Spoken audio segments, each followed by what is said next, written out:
आज के इस वीडियो में हम नए संसद भवन से जुड़े हुए महत्वपूर्ण प्रश्न कवर करेंगे जो आपके आने वाले सभी एग्जाम के लिए काफी ज्यादा इंपॉर्टेंट है और 100% यहाँ से क्वेश्चंस एग्जाम में पूछे जाएंगे।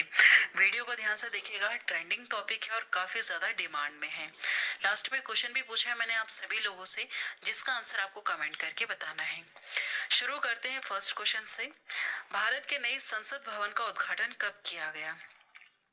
उत्तर होगा ऑप्शन सी वाला 28 मई को। 28 मई को भारत के नए संसद भवन का उद्घाटन किया गया है, 28 मई 2023 को। नेक्स्ट है, भारत के नए संसद भवन का उद्घाटन 28 मई को किसके द्वारा किया गया? कौन है यह हमारे भारत देश के प्रधानमंत्री हैं नरेंद्र मोदी। इनके द्वारा नए संसद भवन का उद्घाटन 28 मई 2023 को किया गया। कहां पर किया गया है? नई दिल्ली में किया गया है। अगला देखिएगा, नए संसद भवन का वास्तुकार कौन है? यह सवाल एग्जाम में पूछा जाएगा। बताइए उत्तर क्या होगा? उत्तर होगा यहाँ पर ऑप्शन ए वाला, बीमल पटेल। बीमल पटेल नए संसद भवन के वास्तुकार हैं।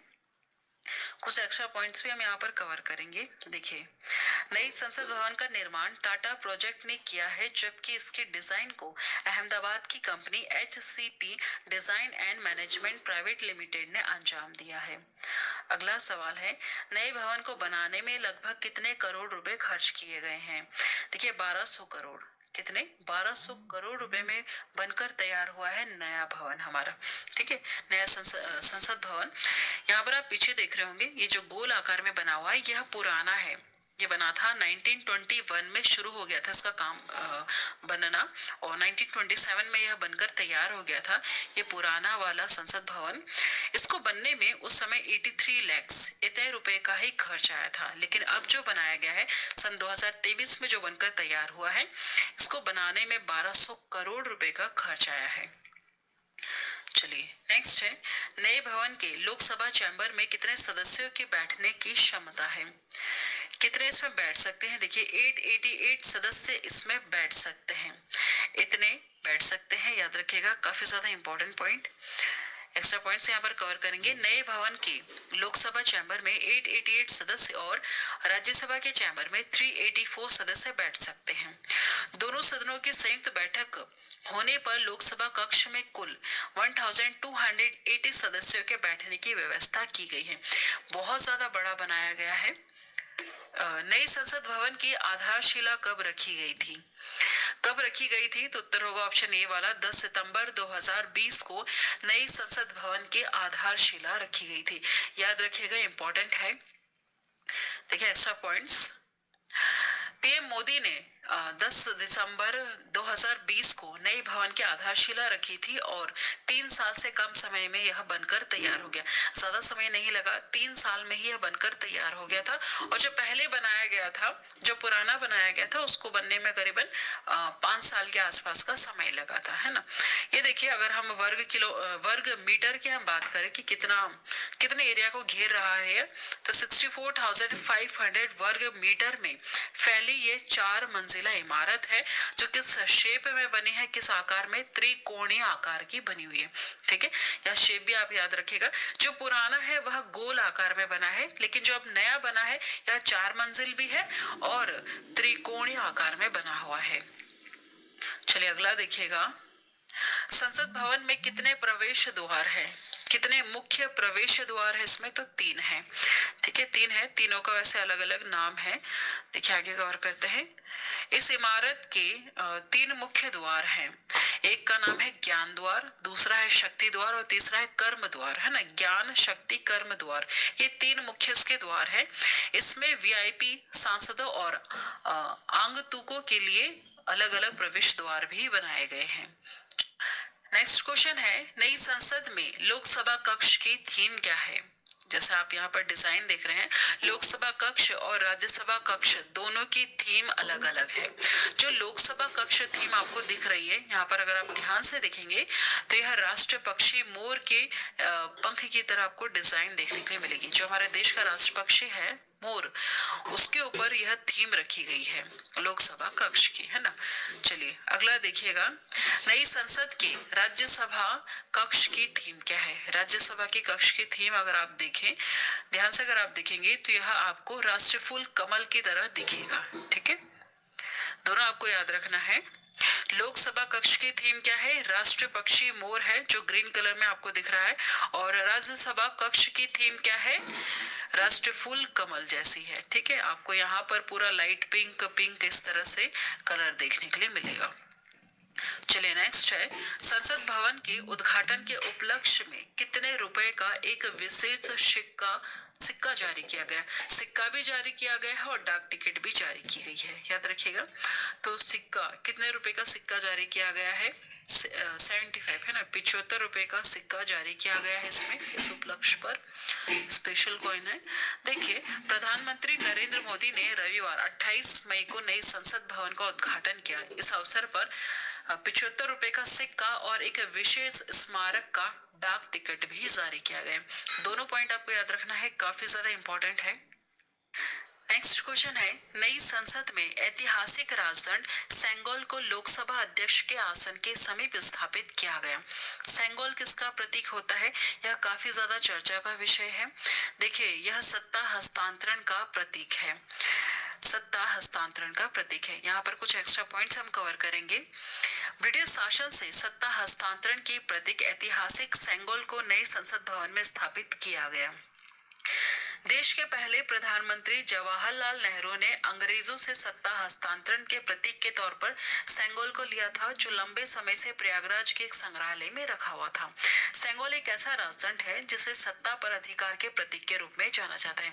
देखिए, जो देश के पहले प्रधानमंत्री हमारे पंडित जवाहरलाल नेहरू जी, जब उनको पता चला कि इस तरह की कोई प्रथा पहले के राजा महाराजा चलाया करते थे, जैसे चौल राजा थे ना, सम्राट वगैरह था, तब इस तरह की कोई प्रथा चला करती थी। एक राजा से जब सत्ता दूसरे राजा के हाथ में जाती थी तो सेंगोल को उनके हाथ में दिया जाता था। जब उनको यह प्रथा पता चली पंडित जवाहरलाल नेहरू को, तो इन्होंने तमिलनाडु से सेंगोल को मंगवाया और अंग्रेजों के हाथ में दिया ताकि वापस उनसे ले सके इस प्रतीक के रूप में, ताकि उनको यह एक तरह की वो बस प्रथा करना चाहते थे, यह प्रूफ करने के लिए कि अब ये जो सत्ता है ये अंग्रेजों के हाथ से हमारे हाथ में आ चुकी है। तब इसका प्रयोग किया गया था। उसके बाद तो इसको एक संग्रहालय में रख दिया। कौन से संग्रहालय में, प्रयागराज के संग्रहालय में रख दिया गया था। लेकिन अब जब ये नया संसद भवन बना है ना हमारा, तब यहाँ पर इसको वापस स्थापित किया गया, मतलब वापस यहाँ पर लाके रखा गया है, ठीक है, ताकि यह बताया जा सके कि अब सत्ता किनके हाथ में है। जो अभी सरकार बनी हुई हमारी, उनके हाथ में सत्ता है। बस ये चीज दिखाने के लिए अब यहाँ पर इसको रखा गया है ना। सेंगोल एक ऐसा राजदंड है जिसे सत्ता पर अधिकार के प्रतीक के रूप में जाना जाता है। ये मेन लाइन है, बस आपको यही याद रखना है। बाकी इसके पीछे की क्या स्टोरी है ये हमने कवर कर ली। चलिए नेक्स्ट है, मौजूदा संसद भवन का निर्माण कब शुरू हुआ था। कब शुरू हुआ था, तो देखिए 1921 में शुरू हुआ था। ये जो पुराना आपको दिख रहा है ना, इसका निर्माण काम 1921 में शुरू हुआ था और उसको बनने में लगभग 5 साल का समय लगा था। और रुपए की हम बात करें तो काफी कम रुपए लगे थे, 83 लाख के आसपास लगे थे। नेक्स्ट देखिएगा, कुछ एक्स्ट्रा पॉइंट्स हम यहाँ पर कवर करेंगे। मौजूदा संसद भवन का निर्माण 1921 में शुरू हुआ था और 1927 में बनकर यह तैयार हो गया था, जो लगभग 100 साल पुराना है। तो 100 साल पहले की जो टेक्नोलॉजी थी और जो अभी की जो टेक्नोलॉजीज है, उसके अनुसार ये फिट नहीं बैठ रहा है, इसलिए भी नए भवन को बनाने की जरूरत पड़ी। देखिए 2026 के बाद परिसीमन की स्थिति में लोकसभा सीटों की संख्या बढ़ सकती है, क्योंकि सीटों की संख्या बढ़ाने पर लगी पाबंदी सन 2026 में समाप्त हो जाएगी। देखिए इस लाइन को समझना बहुत ज्यादा जरूरी है। अभी जो सीटें हमारे पास चल रही है, लोकसभा की जो सीटें हैं, राज्यसभा की जो सीटें हैं, यह पहले के अनुसार चल रही, पहले की जो जनसंख्या थी उनके कैलकुलेशन के आधार पर ही चल रही है। लेकिन सन 2026 तक एक डेडलाइन दे रखी है कि उसके बाद जो पॉपुलेशन होगी, हमारे देश की जो पॉपुलेशन होगी ना, उसके अनुसार लोकसभा की सीटें और राज्यसभा की सीटें तय करेंगे। तो वहां पर सीटें बढ़ने की चांसेस है, वो तो बढ़ना ही है क्योंकि पॉपुलेशन काफी ज्यादा बढ़ चुकी है। उसके अनुसार लोकसभा की सीटें भी काफी ज्यादा बढ़ेंगी, राज्यसभा की सीटें भी बढ़ेंगी। तो जो पुराना जो बना हुआ है, जो 100 साल पुराना संसद भवन है, उसमें सीटें उतनी नहीं है, इसलिए जो अब बनाया गया है उसमें सीटें भी काफी ज्यादा बढ़ा दी गई हैं। ठीक है, चलिए नेक्स्ट देखिएगा, भारतीय संसद के कितने सदन हैं? भारतीय संसद जो हमारी है उसके कितने सदन है? 2 सदन है, एक है लोकसभा और दूसरा है राज्यसभा। इसके 2 महत्वपूर्ण सदन होते हैं, याद रखिएगा। नेक्स्ट है, संसद का लोकप्रिय सदन कौन सा है? लोकप्रिय, लोकप्रिय से आप यहाँ याद रखिएगा, लोक यहाँ पर भी लिखा है और लोकसभा में भी लोक लिखा है, इस तरह से आप याद कर सकते हैं। यह क्वेश्चन कई बार एग्जाम में आया है, इसलिए आप इस तरह की ट्रिक लगा सकते हैं ना। संसद का लोकप्रिय सदन कौन सा है? लोकसभा है। नेक्स्ट है, संसद के किस सदन को प्रतिनिधि सभा भी कहा जाता है? इसके बहुत सारे नाम है। लोकसभा जो है ना, इसके बहुत सारे नाम होते हैं, सारे नाम आपको याद रखना है। लोकप्रिय सदन है, प्रतिनिधि सभा है, निम्न सदन है। चलिए आगे बढ़ते हैं, संसद का स्थायी सदन कौन सा था? स्थायी सदन कौन सा है? राज्यसभा है, जिसे भंग नहीं किया जा सकता है, विघटित नहीं किया जा सकता है, इसलिए इसे कहते हैं स्थायी सदन। राज्यसभा को क्या कहते हैं? स्थायी सदन कहते हैं, याद रखिएगा। नेक्स्ट देखिएगा, भारतीय संसद में शामिल है, भारतीय संसद में कौन कौन शामिल होते हैं? देखिए, भारतीय संसद के 3 अंग होते हैं, लोकसभा, राज्यसभा और राष्ट्रपति। 3 अंग है, लेकिन 2 सदन है। सदन कौन से हैं? लोकसभा और राज्यसभा, 2 उसके सदन होते हैं। ठीक है, चलिए नेक्स्ट है, भारतीय संविधान के किस अनुच्छेद में कहा गया है कि संघ के लिए एक संसद होगी जो राष्ट्रपति और 2 सदनों से मिलकर बनेगी? यह किस अनुच्छेद में कहा गया है? अनुच्छेद 79 में कहा गया है, याद रखिएगा। नेक्स्ट क्वेश्चन है, भारतीय संसद के कितने अंग हैं? बताइए, अभी हमने कवर किया कितने अंग हैं? इसके 3 अंग हैं, कौन कौन से? लोकसभा, राज्यसभा और देश के राष्ट्रपति।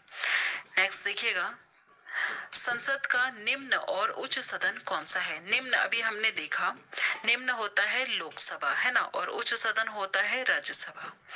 याद रखिएगा, काफी ज्यादा इंपॉर्टेंट है, कई बार ऐसे सिंगल क्वेश्चंस पे पूछे जाते हैं कि निम्न सदन किसे कहा जाता है और उच्च सदन किसे कहा जाता है। उच्च सदन होता है राज्यसभा और निम्न होता है लोकसभा। लोकसभा के और नाम अभी हमने देखे, कौन कौन सा? प्रतिनिधि सभा भी कहा जाता है और लोकप्रिय सभा भी कहा जाता है ना, लोकप्रिय सदन भी है यह। नेक्स्ट क्वेश्चन है, संसद के 2 क्षेत्रों के बीच अधिकतम कितना अंतराल दिया जा सकता है? सही उत्तर होगा यहाँ पर ऑप्शन सी वाला, 6 महीने का। ठीक है, 6 महीने का अंतराल 2 क्षेत्रों के बीच में दिया जा सकता है। अगला है, संसद के कितने सत्र होते हैं? याद रखिएगा, संसद की बजट सत्र, मानसून सत्र, शीतकालीन सत्र, ये सभी इसके सत्र हैं। ठीक है, कितने सत्र हैं? सभी हैं इसके, बजट सत्र भी है, मानसून सत्र भी है और शीतकालीन सत्र भी है। अगला है, लोकसभा व राज्यसभा की संयुक्त बैठक कब की जाती है? जब लोकसभा एवं राज्यसभा में मतभेद हो जाता है, तब दोनों की संयुक्त बैठक की जाती है। अगला है, स्वतंत्र भारत के संसदीय इतिहास में अभी तक कितने बार संयुक्त बैठक या संयुक्त अधिवेशन बुलाया गया है? कितनी बार? तो ऐसा 3 बार ही हुआ है कि संयुक्त बैठक इनकी बुलाई जा सके। ठीक है, नेक्स्ट है, संसद के दोनों सदनों के संयुक्त अधिवेशन की अध्यक्षता कौन करता है? अगर बुलाया जाता है इस तरह से दोनों भी एक साथ, तो इसकी अध्यक्षता कौन करते हैं? लोकसभा के अध्यक्ष इसकी अध्यक्षता करते हैं।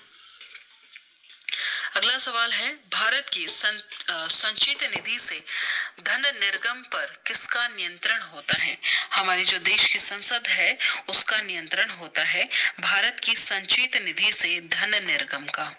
ठीक है, चलिए अगला सवाल देखिएगा जो आप सभी लोगों के लिए है, जिसका उत्तर अभी आपको कमेंट करना है। क्वेश्चन है, निम्नलिखित में से कौन सी एक सबसे बड़ी संसदीय समिति है? इसमें से कौन सी है आपको कमेंट करके बताना है। चलिए आज की वीडियो में इतना ही। जो नया भारतीय संसद बना है उसके बारे में हमने सारे क्वेश्चंस कवर कर लिए जो काफी ज्यादा इंपॉर्टेंट है और 100% क्वेश्चन यहाँ से पूछे जाएंगे। वीडियो अगर पसंद आई है तो चैनल को अभी सब्सक्राइब करना, बेल नोटिफिकेशन आइकन पे ऑल प्रेस जरूर कर देना।